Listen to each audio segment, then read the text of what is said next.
ఈ చాలా సీరియస్ విషయం అని కూడా చెప్పుకోవచ్చు. ఎందుకంటే చర్చనీయాంశమైనటువంటి అంశాలను కూడా చెప్పుకోవచ్చు. ఎందుకంటే 12 ఏళ్ల మోడీ పాలనలో ఇది మొదటిసారి రాజీనామా అని కూడా చెప్పవచ్చు. ఎందుకంటే రీసెంట్గా ఇందాక చెప్పినట్టు నల్ల చట్టాలకు సంబంధించినటువంటి విషయాలు రైతులు పెద్ద ఎత్తున ఉద్యమించారు. ఆ పంజాబ్ సరిహద్దులో ఉన్నటువంటి సింధు బార్డర్లో ఆందోళన కూడా చేపట్టడం జరిగింది.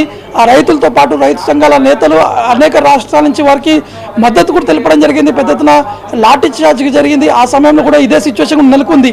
కానీ ఈ సిచ్యువేషన్ అనేది అప్పుడు ఆ సరిహద్దులో కొనసాగింది. కానీ ఇప్పుడు సెంట్రల్ ఢిల్లీ అంటే దేశ రాజధాని నడిబొట్టులో ఉన్నటువంటి సెంట్రల్ ఢిల్లీ జంతర్ మంతర్ దగ్గరనే ఈ యొక్క ఆందోళన జరగడంతో కొంత కేంద్రానికి తలనొప్పిగా మారింది. అప్పటికే కంట్రోల్ చేసేటువంటి విధంగా ప్రయత్నాలు కూడా చేశారు. భారీ ఎత్తున పోలీసులు కూడా మోహరించారు.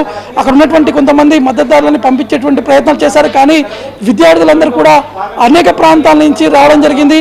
కేవలం విద్యార్థులే కాకుండా అనేక మంది తల్లిదండ్రులు కూడా జంతర్ మంతర్కి వచ్చి వారికి సంఘీభావం కూడా తెలిపినటువంటి పరిస్థితి నెలకొంది. ఇటు తెలుగు రాష్ట్రాల నుంచి కొంతమంది సినీ ప్రముఖులు కావచ్చు, రాజకీయ నాయకులు, ఇంకా అనేక మంది కూడా ఇక్కడికి వచ్చి వారు మద్దతు కూడా తెలిపినటువంటి పరిస్థితి నెలకొన్నాయి. కాబట్టి ఈ కాక్రోచ్ జనతా పార్టీ చేపట్టినటువంటి ఉద్యమం అనేది సక్సెస్ అయింది కూడా అని కూడా చెప్పుకోవచ్చు. ఒకవైపు అభిజిత్ దీప్కే కూడా చేపట్టినటువంటి పరిస్థితులు ఉన్నటువంటి పరిణామాలతో పాటు ఎట్టి పరిస్థితుల్లో కాక్రోచ్ జనతా పార్టీ ఈ విషయంలో పూర్తి స్థాయిలో సక్సెస్ అయింది.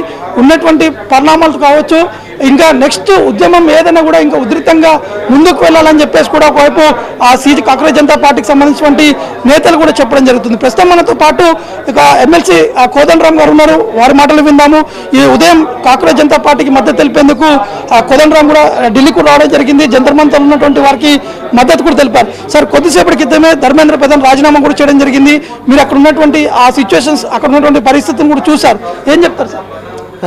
ఒక గొప్ప విజయం ఇది. యువత సిజేపీ నిర్వహించిన ఆందోళన విజయవంతం కావటం వాళ్ళందరికీ సంతోషాన్ని ఇచ్చింది. వాళ్ళు మంచి విజయాన్ని సాధించారు. వాళ్ళు అడిగింది, వాళ్ళు తమ అవసరాల కోసమో స్వార్థం కోసమో కొట్లాడలేదు. వాళ్ళు సంపూర్ణంగా తమ యువత యొక్క భవిష్యత్తు కోసం నిలబడ్డారు.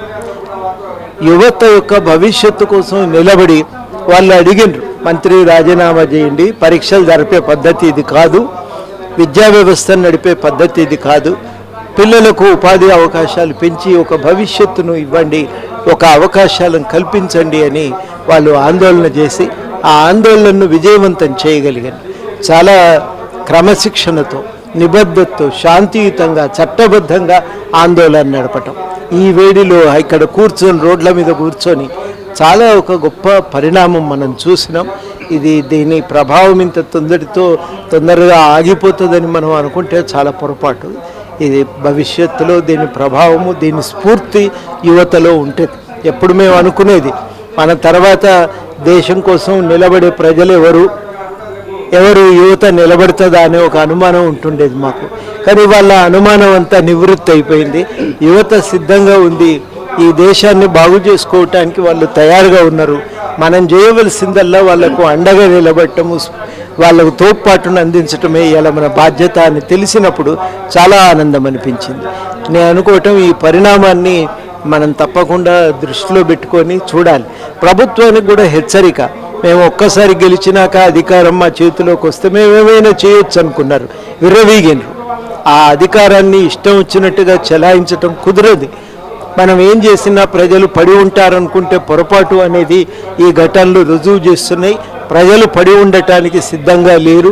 ఒక కెరటన్ లాగా లేచి నిలబడి మొత్తం మీదనైతే ఆ నిరంకుశమైన పాలకులు కూడా మెడలు వంచగలిగినారు. వాళ్ళతో మోడీ గారు మొట్టమొదటిసారి దిగివచ్చి ప్రజలను, యువత ఉద్దేశించి మాట్లాడి మంత్రి గారు రాజీనామా చేశారు. ఇక మిగతా సమస్యల పరిష్కారానికి, పేపర్ లీకేజ్ సమస్యకు పరిష్కారాన్ని సాధించే ప్రయత్నం చేస్తున్నారు. ఇవన్నీ కూడా ఒక మంచి పరిణామాలుగానే మనం వాటిని చూడాలి. ఇవన్నీ కూడా ఇంకా ఇక్కడితో ఆగకుండా యువత భవిష్యత్తును దృష్టిలో పెట్టుకొని వాళ్ళ సమస్యల మీద ఒక శాశ్వత పరిష్కారాన్ని అందించవలసిన అవసరం కూడా ఉందని ప్రభుత్వం గ్రహించాలి.